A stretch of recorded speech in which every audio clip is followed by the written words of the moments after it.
And I think with the depth of the WWE roster these days, they are taking the health and safety and the recovery time of their talent a lot more seriously than they were, say, pre-pandemic. You know what I mean? Like, it seemed like certain wrestlers would go out with a knee injury and return 7 months after an ACL injury, but they would be out shortly thereafter with kind of a minor injury back to the knee. So I like the booking, but when I think the whole picture of what WWE is trying to do, I think that's why we didn't see Liv at SummerSlam as well. I think they're really protecting, like, get yourself fully healed. We don't need you to rush back. But I do see that playing out in the future. Seth Rollins to rush back. They gave Seth Rollins 3 weeks for his torn MCL. I mean, come on, give the guy a break. Now he has to be the World Heavyweight Champion for the next year with a torn MCL. It just doesn't make sense. You're wild, but who's to say that Chad Gable wasn't given a couple of months to just, hey, have a fun vacation, go on vacation with your wife. We'll continue this El Grande Americano story that we've built out and played out for the next few months, and then you shock the world. They're eliminating the idea that there are real and kayfabe injuries on TV anymore. That is very true. That is very true. So either way, are you going to be watching AAA this weekend? Yeah, why not? Yeah, all right. I'm going to watch just to say I told you so when Chad Gable returns this Saturday. Fair enough. You might have the inside scoop. You might have the script for once, and I don't. Sami Zayn, and this might be a long part of this conversation. Is Sami Zayn stuck in a bloodline vortex? Sami can't get out of it. Well, here's the thing. He can't get out of it, and he can't rely on his other, the guy that he would rely on is Kevin Owens, because Kevin Owens is out indefinitely. Yeah. So the only other storyline that you could put Sami Zayn at this point was with Karrion Kross, and now we're supposed to believe that Karrion Kross is no more. Mm-hmm. Beat him twice, too, which would make you believe that Karrion Kross is legitimately no more. Now you have an opportunity to put him in, long-term storytelling, to put him in the world title scene, which is what everybody, I think, wants to. Everybody wants to see Sami Zayn win the world championship at some point in the next 12 months. Like, everybody would really, nobody would be like, oh, come on, man. Like, nobody wants to see this. Everyone wants to see Sami Zayn do well.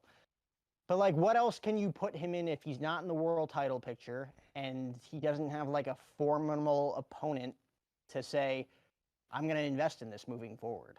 And I don't necessarily think that this Bloodline story, I mean, they're not the Bloodline, they're the MFTs, right?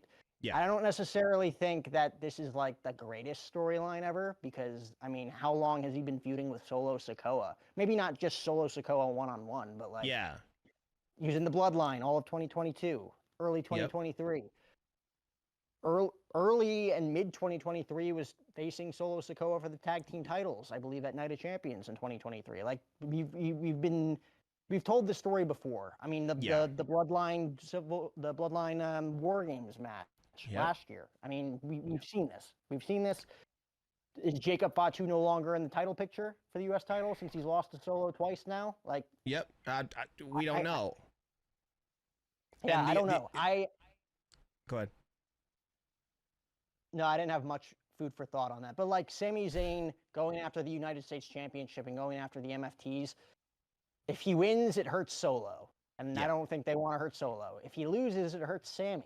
So I don't know where they're going with it. And that was my second part. I had two parts on Sami, the world title conversation. I'm on the other side of the fence with this compared to with what you said. I want to know why they're even having the conversation right now about Sami being in the world title picture when I don't see a path for Sami. Right now, there are too many people in the main event scene, in the CM Punks, the Jey Usos, the LA Knights.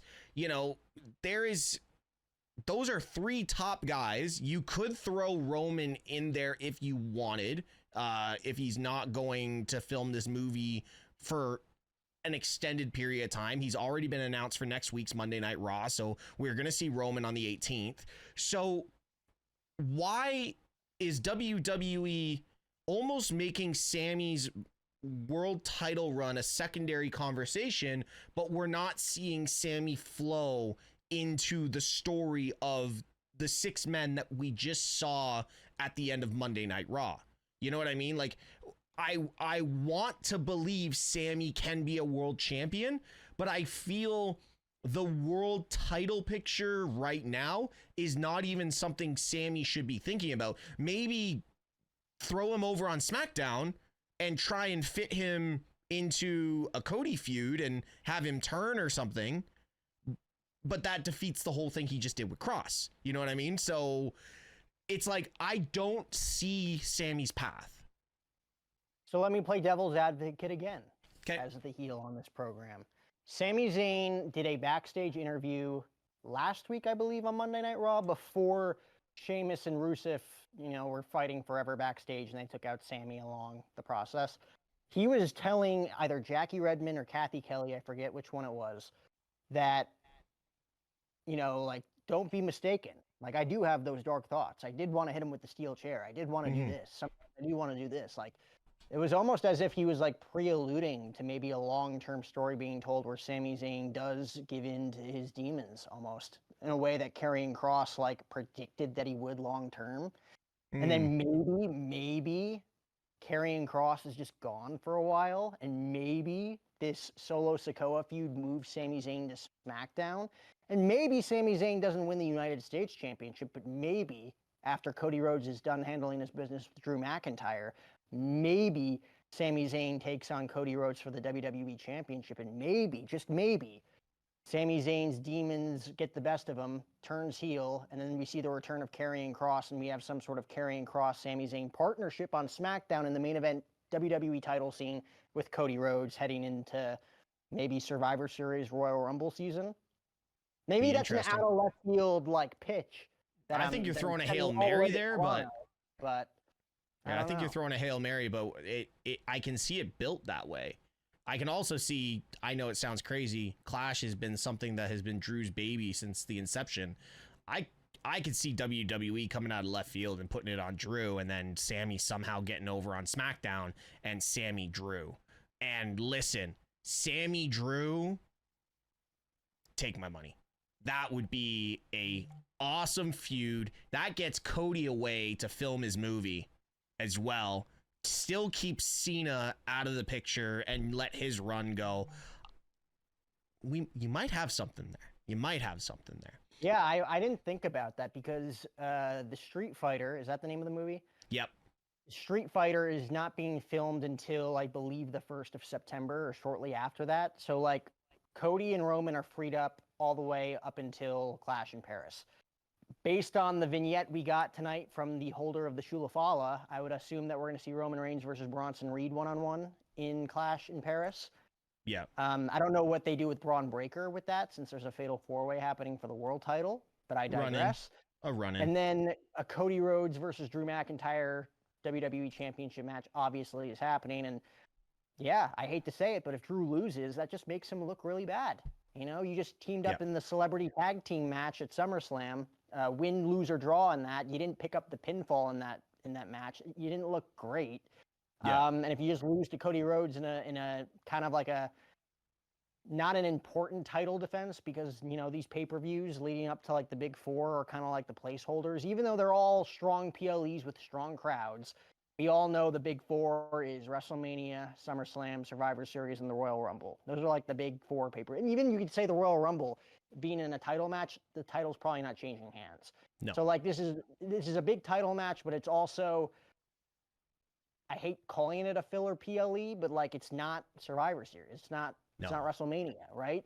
But we are in a different era where, Cody Rhodes just won the title at SummerSlam. Cody Rhodes is off to film a movie, though we've talked about it in the past. He wants the John Cena schedule. He wants to be the guy that's on every weekly television show on SmackDown while filming the movie, where Roman's probably going to go away for a month or two. He'll probably be back around Survivor Series after the holder of the Shulafala takes his shoes one more time and hits him with like 6 tsunamis, I'd imagine. Yeah.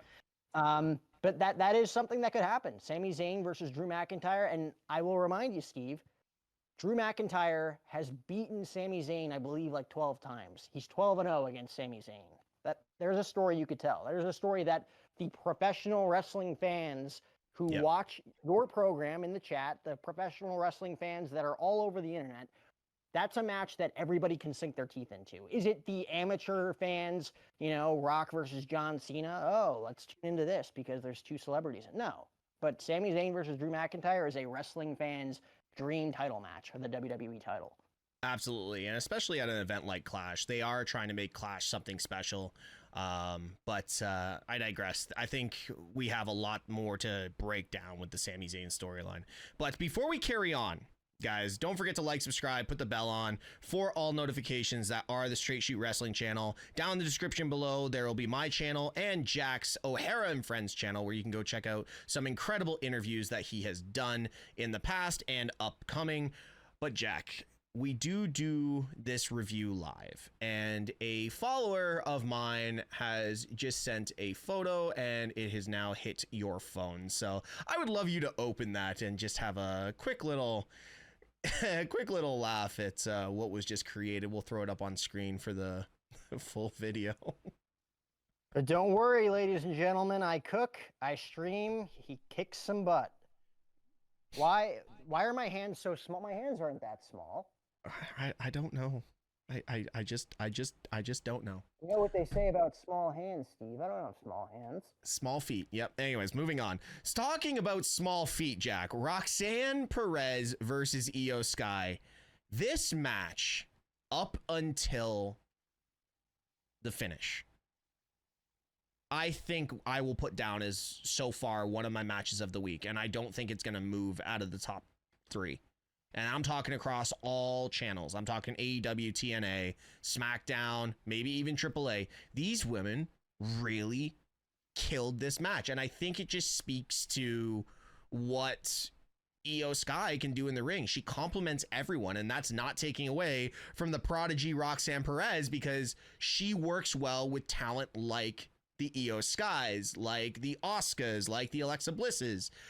This match was awesome until the finish. Yeah, the finish smelt. You know what it smelt like to me, Steve? I can't hear you because your hands are in the way of the mic. You know what it smelled like? Sorry, I'm trying to please the one fan that made that. You know what that smelled like at the end of me? It smelled like San Diego. It smelled like War Game. It smelled like a potential Kabuki Warriors heel turn, joining forces with Raquel Rodriguez and Roxanne Perez, and maybe throw in Naomi and the Women's World Champion to take on the team of Io Sky, Rhea Ripley. Throw in 2 others. I don't know who you want to go with. Maybe Charlotte and Alexa Bliss. And then Liv? the 5th member being Liv Morgan. Yeah. Think about that.